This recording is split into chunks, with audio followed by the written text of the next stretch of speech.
Everyone, आज हम फिर से आपके लिए नए सब्जेक्ट लेकर के आए हैं। क्लास 10 का फिजिक्स चैप्टर 1 को लेकर के हम आए हैं। ठीक है, और हम क्लास 10 के फिजिक्स में सबसे पहला चैप्टर क्या है आपका? प्रकाश। क्या है आपका? प्रकाश। प्रकाश का परावर्तन के बारे में हमको पढ़ना है कि प्रकाश का परावर्तन क्या होता है, प्रकाश क्या होता है। सबसे पहले हम जानेंगे कि प्रकाश क्या है। प्रकाश ऊर्जा है। सबसे पहले हम एक बात सिंपल भाषा में बात हैं कि प्रकाश क्या है। प्रकाश एक तो ऊर्जा है। दूसरा बात, प्रकाश वह कारक है। अगर हम दूसरा बात अगर कहें कि प्रकाश के बारे में, प्रकाश क्या होता है? प्रकाश वह कारक है जिसकी उपस्थिति में हम किसी वस्तु को आसानी से देख पाते हैं। अगर प्रकाश नहीं रहेगा तो हम किसी भी वस्तु को आसानी से देख नहीं पाएंगे। ये क्या होता है? आपका प्रकाश होता है। प्रकाश अगर नहीं रहेगा तो आप कोई भी चीज को, अंधेरा में आप किसी वस्तु को देख पाते हो क्या? नहीं। आप किसी वस्तु को देख पाते हो, उसका वजह है कि प्रकाश पहले वस्तु से टकराएगी और वस्तु से प्रकाश टकराएगी, वो उसका टकराने के बाद उसका प्रतिबिंब कहाँ बनेगा? रेटिना पर बनेगा, जिससे आप किसी वस्तु को आसानी से देख पाओगे। इस प्रकार प्रकाश क्या है आपका? प्रकाश वह कारक है जिसमें हम किसी वस्तु को आसानी से देख सकते हैं, उसे कहते हैं हम प्रकाश कहते हैं। क्या कहते हैं? प्रकाश। दूसरा बात हम क्या यहाँ पे लिखे हुए हैं, देखिए, प्रकाश एक प्रकार का ऊर्जा है। प्रकाश क्या है? प्रकाश से हमको ऊर्जा भी मिलती है। आपको पता है ना कि प्रकाश से क्या मिलती है? हमें एक ऊर्जा भी मिलती है। बहुत मतलब प्रकाश से इंसान को, जीव जंतु क्या मिलती है? ऊर्जा भी मिलती है। तो प्रकाश एक प्रकार का ऊर्जा भी है। साथ साथ हम यहाँ पे देखते हैं कि ये बता दिए ना कि प्रकाश वह कारक है जिसकी सहायता से हम किसी वस्तु को देख सकते हैं। अगला देखते हैं कि प्रकाश विद्युत चुंबकीय तरंग है। चुंबकीय तरंग के बारे में, चुंबक के बारे में हमको पूरा चैप्टर ही पढ़ना है। चैप्टर नंबर 4 में फिजिक्स में पढ़ना है। वहाँ बताएंगे चुंबक कैसे वर्क करता है, कैसे क्या करता है, कैसे क्या नहीं करता है। तो हम चुंबक के बारे में, मैग्नेट के बारे में क्या बताएंगे, वहां पे बताएंगे। ठीक है, फिलहाल समझिए कि प्रकाश क्या है आपका? एक विद्युत चुंबकीय तरंग है। अब देखिए पूछता है प्रकाश कैसी तरंग है, तो प्रकाश एक विद्युत चुंबकीय तरंग है। ठीक है, दूसरा इसमें क्या लिखा है कि प्रकाश विद्युत चुंबकीय तरंग है किंतु अनुप्रस्थ रूप में गमन करता है। अनुप्रस्थ रूप में गमन करने का मतलब क्या है? ऐसे गमन करता है। प्रकाश जब भी गमन करता है तो अनुप्रस्थ रूप में गति करता है। प्रकाश एक विद्युत चुंबकीय तरंग है। ठीक है, और वह कैसा होता है? अनुप्रस्थ रूप में गमन करता है। ये बात आपको अच्छी तरह से समझ में आ गई होगी। अगला होता है, जो प्रकाश होती है ना, वो विद्युतीय रूप से उदासीन होती है। क्या होती है? जो प्रकाश होती है वह विद्युतीय रूप से उदासीन होती है। ये भी पॉइंट याद रखिए, ये भी बहुत इंपॉर्टेंट पॉइंट है। ऑब्जेक्टिव में क्वेश्चन पूछता है आपका कि प्रकाश क्या है, तो प्रकाश विद्युतीय रूप से उदासीन भी होती है। ठीक है, अगला समझते हैं कि प्रकाश का जो तरंग दैर्ध्य होता है, जो प्रकाश का तरंग दैर्ध्य होता है 3900 एंगस्ट्रॉम से 7800 एंगस्ट्रॉम के बीच होती है। एंगस्ट्रॉम काफी छोटी यूनिट होती है। एक में आप 10 से 10 बार भाग दीजिएगा तब जाकर कितना आएगा आपका? 3900 एंगस्ट्रॉम से 7800 एंगस्ट्रॉम के बीच होती है। क्या उसका? प्रकाश का तरंग दैर्ध्य। तरंग दैर्ध्य को हम लैम्डा से दिखाते हैं। किस दिखाते हैं? हम लैम्डा से दिखाते हैं। यही बात यहाँ पे लिखा है, बहुत इंपॉर्टेंट पॉइंट है आपका ऑब्जेक्टिव क्वेश्चन के लिए कि प्रकाश का तरंग दैर्ध्य 3900 एंगस्ट्रॉम से 7800 एंगस्ट्रॉम के बीच होती है। और ये भी क्वेश्चन पूछता है कि एक एंगस्ट्रॉम बराबर क्या होता है? 10 के पावर -10 मीटर के बराबर होता है। एक एंगस्ट्रॉम जो होता है वो 10 के पावर -10 मीटर के बराबर होता है। ये बात आपको अच्छी तरह से समझ में आ गई होगी। अगला बात देखिए, क्या प्रकाश को गमन करने के लिए किसी माध्यम की जरूरत है? प्रकाश को गमन करने के लिए क्या किसी माध्यम की जरूरत है? हो भी सकती है, नहीं भी हो सकती है। ऐसा नहीं होता है कि पानी में प्रकाश गमन नहीं कर सकता है। पानी में कम से कम 200 मीटर गहराई तक, आपका पानी में कम से कम 200 मीटर गहराई तक प्रकाश क्या कर सकती है? गमन कर सकती है। यानी कि प्रकाश को गमन करने के लिए माध्यम की जरूरत नहीं होती है। यानी कि जो प्रकाश आपका होता है वह निर्वात में भी गमन कर सकता है। जो प्रकाश है आपका वो निर्वात में भी गमन कर सकता है। ठीक है, तो ये बात हमने यहाँ पे लिखा है कि प्रकाश को गमन करने के लिए किसी माध्यम की जरूरत नहीं होती। अतः प्रकाश निर्वात में भी गमन करता है। निर्वात में प्रकाश की चाल, बहुत इंपॉर्टेंट पॉइंट पूछता है, बहुत सारे कॉम्पिटिटिव एग्जाम में ये पूछता है कि प्रकाश का जो होता है निर्वात में प्रकाश की चाल कितना होता है? 3 × 10 के पावर 8 मीटर पर सेकेंड में होता है। अगर मीटर पर सेकेंड में पूछे तो 3 × 10 के पावर 8 मीटर पर सेकेंड होगा। लेकिन वहीं पे अगर आपको पूछे किलोमीटर पर सेकेंड में क्या होता है, तो किलोमीटर पर सेकेंड होता है 2,99,776 किलोमीटर पर घंटा होता है। आपको कितना होता है? निर्वात में प्रकाश की चाल अगर मीटर पर सेकेंड में पूछेगा तो क्या बोलोगे? 3 × 10 के पावर 8 मीटर पर सेकेंड। लेकिन वहीं पे कहे कि नहीं, क्या हमको आप किलोमीटर पर सेकंड बताइए, तो क्या कीजिएगा इसमें आप क्या कीजिएगा, इसका क्या होगा किलोमीटर पर सेकंड में 2,99,776 किलोमीटर पर घंटा होगा। तो ये पूरा बात आपको प्रकाश के बारे में बताई। अभी प्रकाश के बारे में बहुत कुछ जानना है। अभी किसकी खोज किसने की, ये कैसा होता है, ये फोटॉन होता है, ये कैसा होता है नहीं होता है, अभी बहुत कुछ के बारे में जानना है। चलिए आगे देखते हैं प्रकाश के बारे में।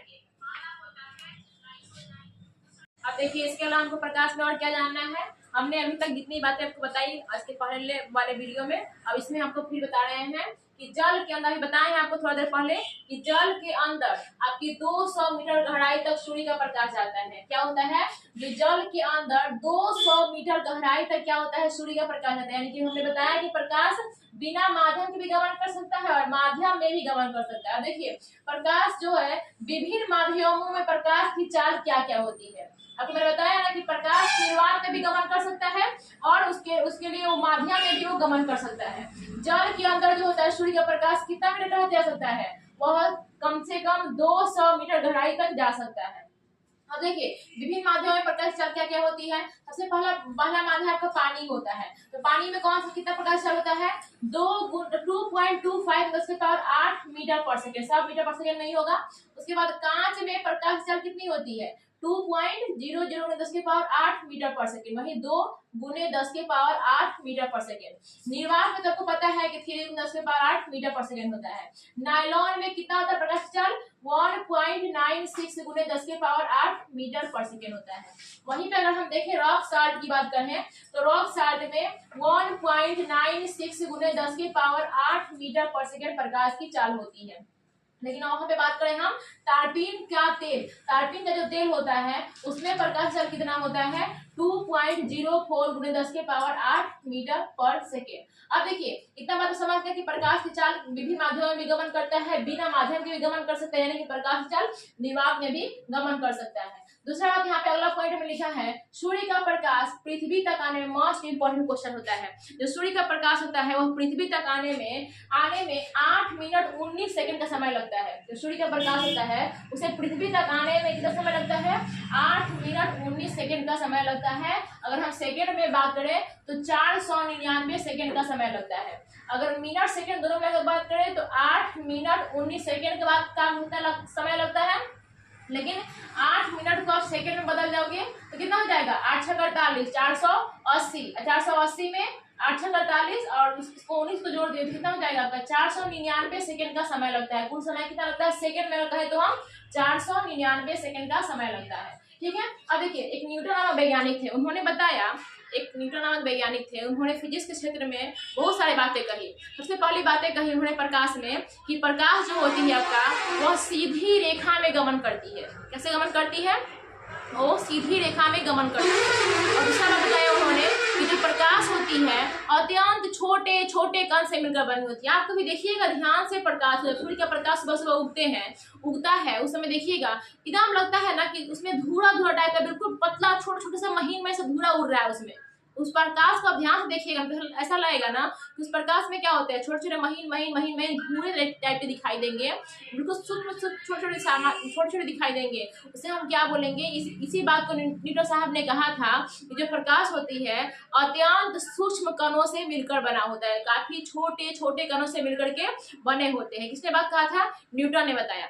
न्यूटन ने दूसरा बात यही बताया कि प्रकाश जो होती है बिल्कुल सीधी रेखा में गमन करती है। ठीक है, कैसी रेखा में गमन करती है, बिल्कुल ही सीधी रेखा में गमन करती है। और तीसरा बात क्या है, न्यूटन ने एक और बात बताया कि जो श्वेत प्रकाश होता है ना वो सभी रंगों के प्रकाश से मिलकर बना होता है।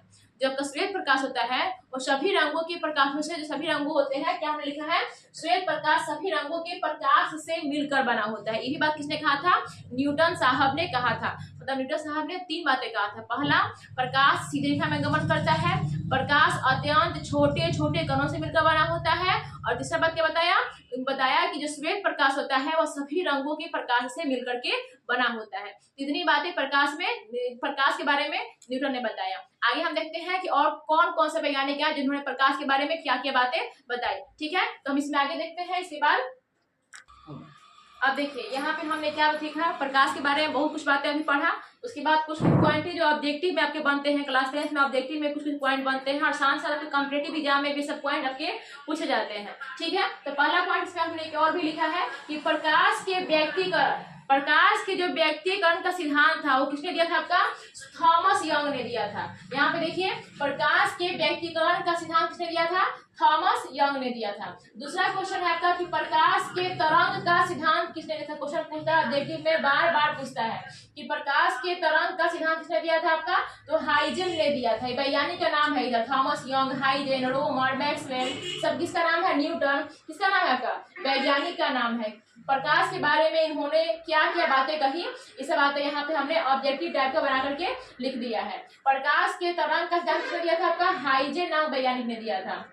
अगला बात है कि प्रकाश की चाल का गणना, प्रकाश के चाल की गणना होती है जो होती है वो किसमें कितनी होती है, किसमें नहीं होती है, किसमें क्या होती है नहीं होती है, इस सब बातें किसने बताई थी, रोमर ने। बहुत इंपॉर्टेंट पॉइंट है ये आपका, पूछता है कि प्रकाश के चाल की गणना किसने की थी, रोमर नामक वैज्ञानिक ने किया था। अगला क्वेश्चन है अगला क्वेश्चन क्या है आपका कि प्रकाश के विद्युत चुंबकत्व, प्रकाश के विद्युत चुंबकत्व के बारे में किसने बताया था, किस वैज्ञानिक ने बताया था, तो मैक्सवेल ने बताया था। किसने बताया था, मैक्सवेल ने। अभी हमने बताया कि न्यूटन ने बताया था आपको कि प्रकाश बिल्कुल छोटे छोटे कणों से मिलकर बने होते हैं। यहाँ पे लिखा है कि प्रकाश ऊर्जा के छोटे छोटे बंडलों या पैकेटों के रूप में चलता है। जो प्रकाश होता है ना वो छोटे छोटे कण तो होते हैं, और छोटे छोटे कण कैसे होते हैं, प्रकाश जो होते हैं वो छोटे छोटे बंडल के रूप में या फिर पैकेट के रूप में क्या करते हैं, वो गमन करते हैं, जिसे हम क्या कहते हैं, फोटोन भी कहते हैं। प्रकाश जो होता है वो ऊर्जा के छोटे छोटे बंडलों और पैकेटों के रूप में चलता है, जिसे हम कहते हैं फोटोन। आई होप आपको प्रकाश के बारे में बहुत अच्छी तरह से समझ में आ गई होगी। ये आपका प्रकाश यहाँ पे खत्म होता है। अब कल हम पढ़ेंगे आपके प्रकाश के परावर्तन। उससे पहले बहुत कुछ बातें पढ़नी है, अपराधित वस्तुएं, अदीप्त वस्तुएं, उसके बाद प्रकाश के परावर्तन में क्या क्या बातें हमें जानना है, वो सब हम करके कल पढ़ेंगे। ठीक है।